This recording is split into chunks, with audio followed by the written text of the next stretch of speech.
Today's video guys ay nandito tayo ngayon sa rooftop ng aking bahay sapagkat napalitaan natin ang pinakamainit na lugar dito sa Pilipinas ay sa Pangasinan na umabot sa 47 Celsius. Sa sobrang init.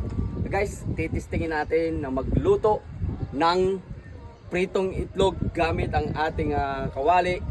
Then susubukan natin sa sobrang sikat ng araw. Ang sakit sa balat guys. Tingnan natin ito guys. Uy ko, mas grabe init. Ayan guys. So simulan natin. Simulan na natin ang pagluto ng itlog sa sobrang init ng araw. Sa sikat ng araw guys.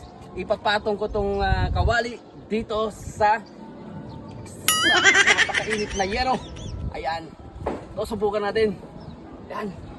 Testingin natin. Hintayin natin na buhusan natin ito ng mantika. Kunting mantika lang.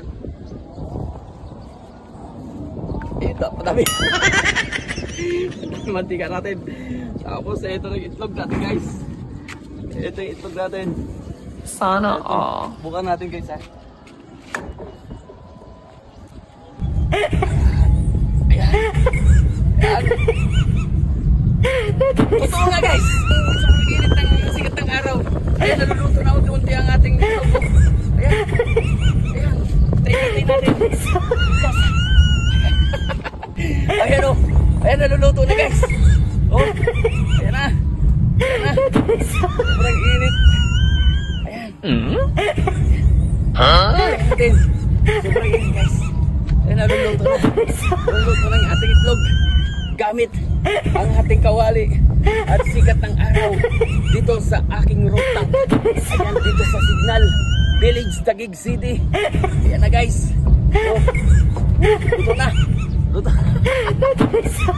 Luto na ang ating itlog. Ayan o. Naparami yung ating mantika.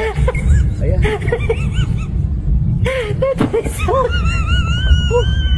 Sa grabe ang bilit dito guys. Ayan na.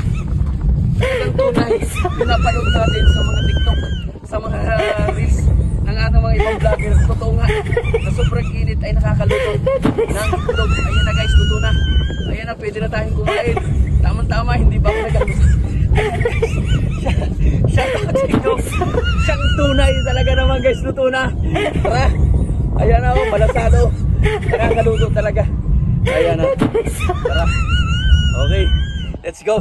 Ay, salamat guys. Ito na. Ayan o. Naluto na ang ating itlog. Pwede na to. Thank you guys. Maraming salamat sa panonood. God bless you.